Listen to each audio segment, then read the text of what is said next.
Go inside the Crimson Tide with your hosts Rodney Orr and Gary Harris, keeping you informed on everything Alabama. Tider Insider TV, brought to you by Tuscaloosa Tourism and Sports.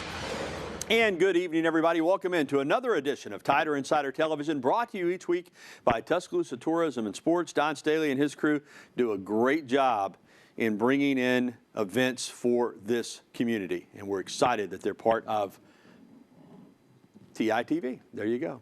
All right, you see me up here at the desk solo tonight, but don't think we're going to let Rodney off the hook.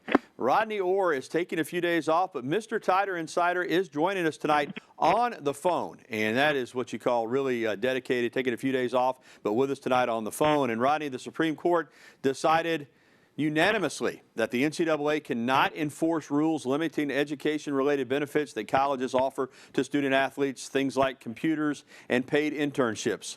The ruling will help determine whether schools decide to offer athletes tens of thousands of dollars in those benefits for things including tutoring, study abroad programs, and graduate scholarships. The case doesn't decide whether students can be paid salaries.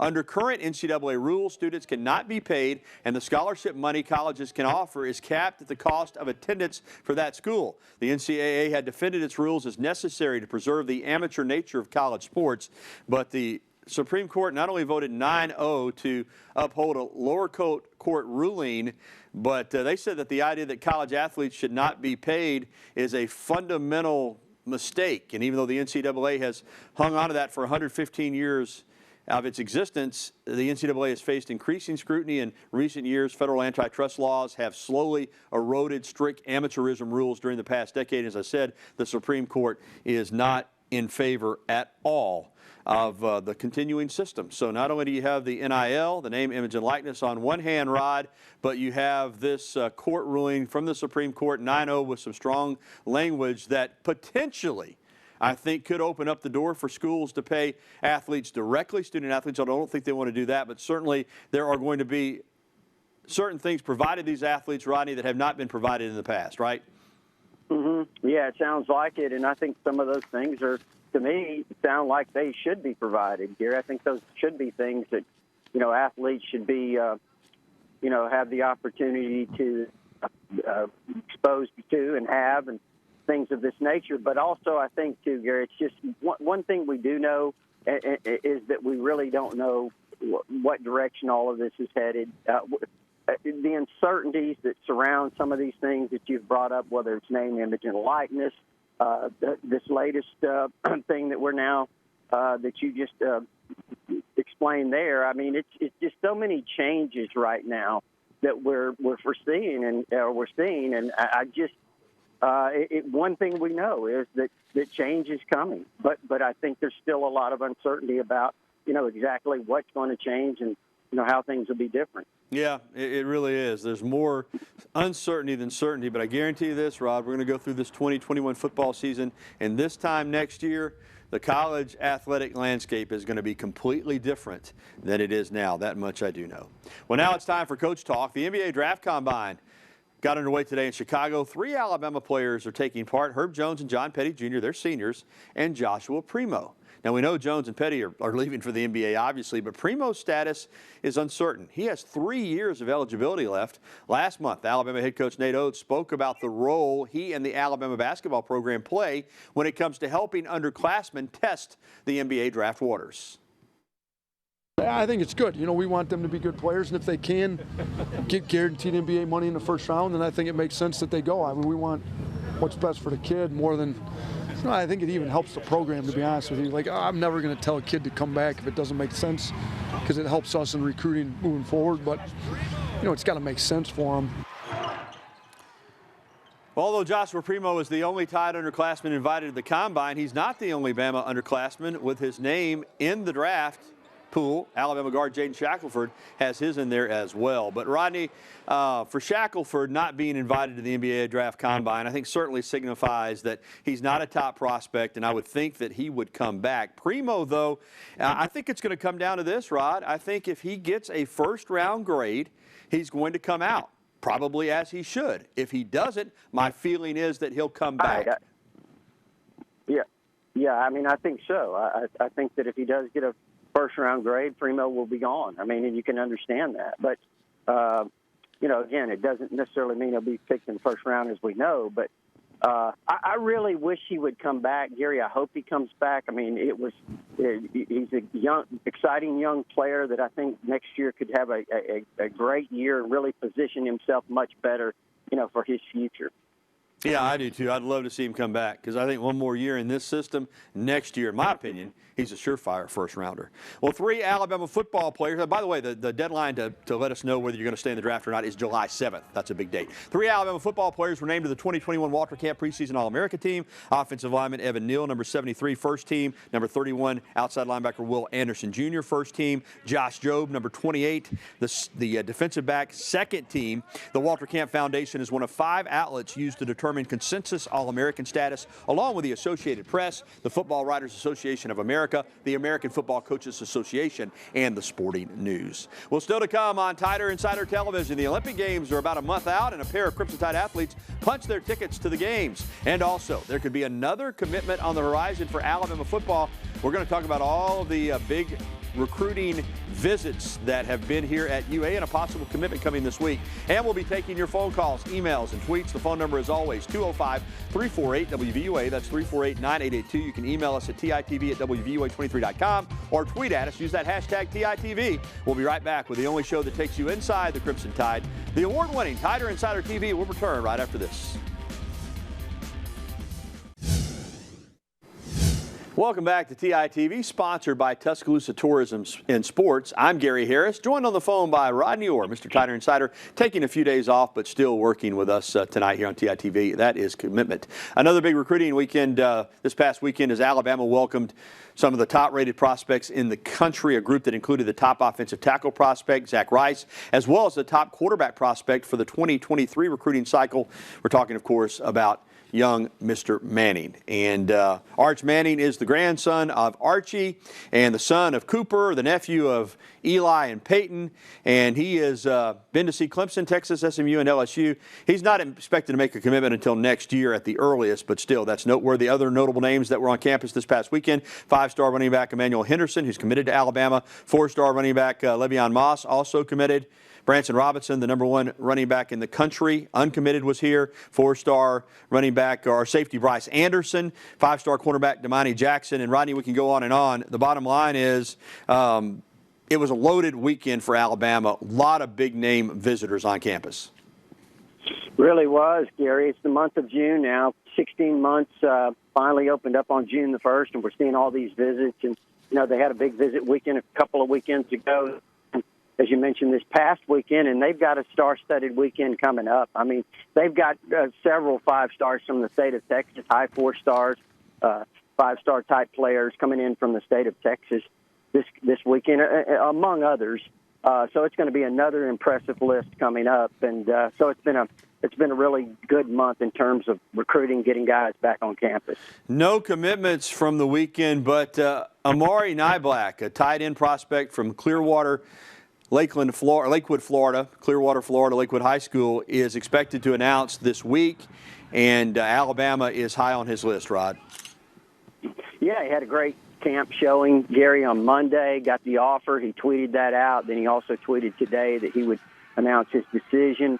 I got in touch with him today, Amari, briefly. He was at another camp. He's actually over at Georgia now, and he picked up offers from Georgia and LSU shortly after the Alabama offer became public. But with that, he told me that Alabama, Indiana, and Maryland were his top 3. He would choose between those 3 on Thursday. One note on Arch Manning: I was told this week that he'll be the most highly recruited prospect out of the state of Louisiana ever. And that's saying something. The legacy, the tradition of that family in the Southeastern Conference, Ole Miss, Tennessee. But this is a guy and this is a family that's going to take their time. They're going to look at the process. I know a lot of people think, well, there's connections to Ole Miss, there's connections to Tennessee. But everything I've been able to read, Rod, is that Arch Manning, his dad Cooper, and the entire family, they're going to look at this based strictly on what's best for Arch. And I know it's a ways off, but Alabama is clearly in the mix. They are. And a lot of people say, how could a Manning ever end up at Alabama? You know, there are some Alabama fans that still don't believe it's possible. But it's like you said, Gary, and Nick Saban says it all the time. It's a business decision, and that's the way they're looking at it. They want to put Arch in the best position to be developed for his career, have an opportunity to play with great players around him, tremendous coaching, all of the things that you can do to develop a player. Alabama's had success recently developing quarterbacks, a lot of success, 2 first-round draft picks the last couple of years. So that's going to be something that I think is going to weigh heavily in his decision. And you mentioned it. I mean, Clemson's in there, Texas is in there, several others. But I do think Alabama will be a serious contender for Arch Manning. All right, Rod, great information. Hold tight. We'll get back to you in a little bit. Well, golf was added back for the Olympic Games in 2016, but Justin Thomas, has not, or added back since the first time since 2016 for the Games in Tokyo. Justin Thomas is going to be on that team. The former Alabama golfer has accepted his invitation. He'll be competing in the Olympic Games for the first time, and he becomes Alabama's first Olympic golfer, and certainly he is a great, great player. Alabama swimmer Ryan White went into the 200-meter backstroke at the U.S. Olympic trials, having already qualified for the 2020 Olympics in the 100-meter backstroke, but she then went on to win the 200-meter backstroke as well, and therefore has qualified for 2 events. In doing so, White crushed the Alabama record for the 200 meters and bettered her career best, swimming the 200 meters in 2 minutes and 5.73 seconds. And congratulations to both Ryan White and Justin Thomas. But they are joined by at least 11 other current and former Bama athletes competing in a total of at least 15 events at the Olympic Games in Tokyo, which begin July 23rd and run through August 8th. Daniel Hall in the hammer throw, Jareem Richards in 200 meters, Karani James in the 400 meters, Justin Thomas, as we mentioned, in golf, Merrill Van Doggen in soccer, Shalon Olsen in gymnastics, and some of these you see the countries will not just all be for the USA. David Robertson for USA Baseball, Ryan White in swimming, Abbas Kali and also in swimming, Kristen Golakomev, Diana Petkova, and Anton McKee all going to the Olympics. That's pretty impressive, to say the least. Well, still to come on Tighter Insider Television, good news for Alabama softball as they had a huge transfer to the team for 2021 Team 26. And next, we'll be welcoming your phone calls, emails, and tweets. You see the information right there on your screen, so how you can get in touch with us at 205-348-9882. Go ahead and give us a call. We'll be right back with more Tighter Insider TV. Stay with us.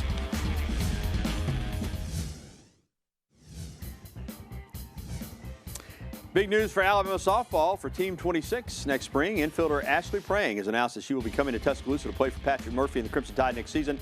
Prang, the former Indiana Gatorade Player of the Year, made the Big Ten All-Freshman team in 2019 for Ohio State. And with recent transfer news, she will be quite an asset for Team 26 next season. All right, welcome back into TITV. I'm Gary Harris. Rodney Orr joins us on the phone. And speaking of the phone, let's take some calls. First up tonight is John in Cordova. Good evening, John. Yeah, I was wondering, with all the kickers we got coming back and the kickers we have recruited, what do we allow on the field with field goal kickers this year? Well, John and Rodney, he was asking about kicking. I think with Will Reichard, that's the answer there. Now, punting, we talked about it last week. There's several different candidates, 4 of them. But Will Reichard's got this kicking job sewed up, right, Rod? I mean, he was perfect last season. I mean, he didn't miss a field goal or an extra point.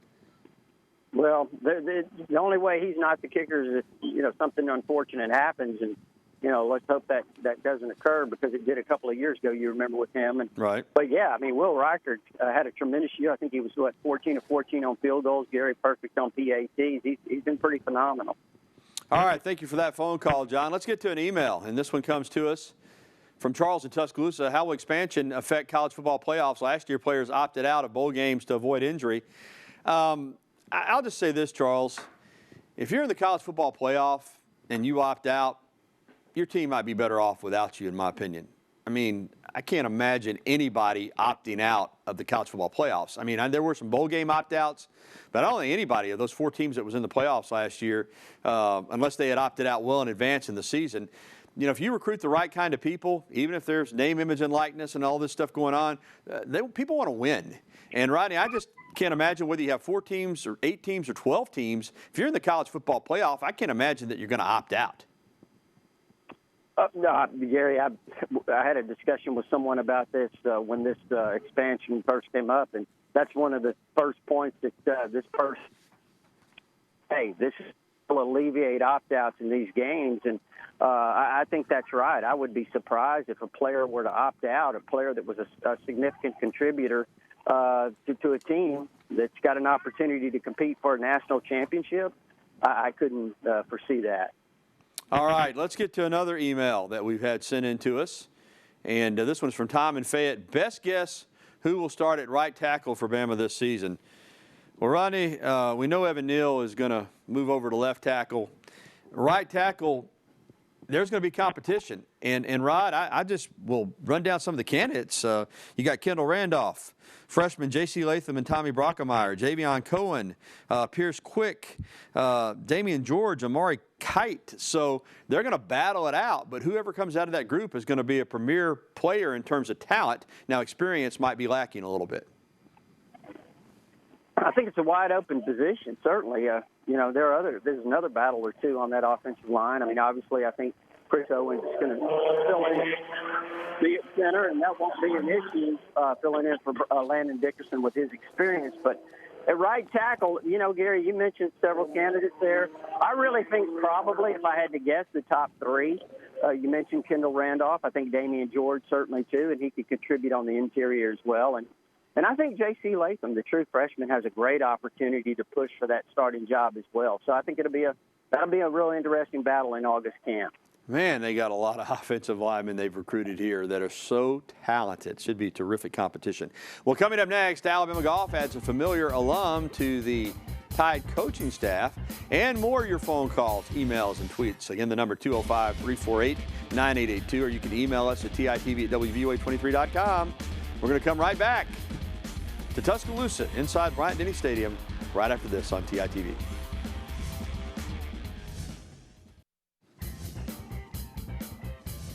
Former Bama men's golfer Hunter Hamrick is returning to become a part of J.C. Wells' coaching staff. Hamrick, who was a four-year letter winner under Coach Sewell from 2009 to 2012, replaces John Howell, who was named the director of golf recently at Annandale Golf Club in Mississippi. Hamrick was voted as team captain in 2012 when the team was the national runner-up. He then turned professional, spent 9 years on various pro tours, but he is coming back to Tuscaloosa. And we're back here on TITV. I'm Gary Harris. Rodney Orr joins us tonight on the phone. And phone lines are open. I'm always hearing from you folks, hey, man, I can't get through. Well, you can get through tonight. 205-348-9882. 205-348-9882 is the number. You call in right now, we'll get you on. All right, let's take this email. This is from Keenan in Birmingham. What is the outlook for Quandarius Robinson this season? Great question, Keenan. Rodney, this is a talented outside linebacker, edge pass rusher. Needed to put on a little weight, but got a lot of ability. He's going to be in the mix there with a lot of other guys trying to get some PT, right? Yeah, no question. I think Quandarius, when you look to the future, he's got a very bright future, Gary. I think, obviously he had an injury his senior year. He came in here last year, redshirted. But I think once he fills out physically, and with his athletic ability, he's going to really compete at those outside linebacker spots. You got a lot of guys. I mean, obviously Will Anderson's back, Chris Allen's back. You've got some young players that I think certainly have a chance to be, outstanding as well. We've talked about many of those: Drew Sanders, Chris Braswell, King Makuta, and some others. But I think eventually Quandarius Robinson is going to be a guy that's going to really contribute significantly. I do, too. All right, phone line's open, 205-348-9882. We got one more email that we can take here in this segment. Buddy in Hoover wants to know, what's the most anticipated football game this season? Another great question, Rod. I don't know, right off the bat, opening up against Miami and Atlanta is a big game. At Florida is a huge game. The Iron Bowl at Jordan-Hare, LSU coming to Tuscaloosa. But for me, and Rodney, I'll let you give your own opinion, but for me, it is the Texas A&M game in College Station because A&M's lying in wait. Jimbo Fisher hasn't been shy. We're going to beat Alabama. We're going to beat Alabama while Nick Saban's the coach. I think they feel like they've got the team this year to do it. They've got the game at home, full attendance. That place is going to be rocking. I'm looking as forward to that game as any on the schedule. So for me, it's Texas A&M. What about you, Rod? Well, I would have to agree with you. Gary, I think when you just look at the first part of the schedule, the first half of the schedule, Texas A&M certainly is the team that really jumps out at you. And, last year they went 9-1. Their only loss was to Alabama. That was a team that they felt like they should have still ended up in the playoffs, finished number 5 in the country. I mean, their next step is to beat Alabama, win the West, go to Atlanta. That's their focus. So that'll be the game. Now, again, assuming both teams come in there as we expect, undefeated, that will be a monumental game at Kyle Field in College Station. Indeed. All right, real quickly, a phone call. Caleb in Hubbardsville. Hey, Caleb. Hey, how you guys doing? Doing well. What you got? I'd like to know about the recruiting status of Tyler Booker and Berrien Brown. Thanks, guys. All right, Rodney, do you know Tyler Booker and Berrien Brown? Yes, Tyler Booker is an outstanding offensive lineman, four-star, five-star type player at IMG Academy down in Bradenton, Florida. He's going to make a visit to Alabama this weekend. He's been to Georgia here recently, had a great visit there, and he's been to some other places as well. But, yeah, I think Alabama's certainly very much in the mix with Tyler Booker.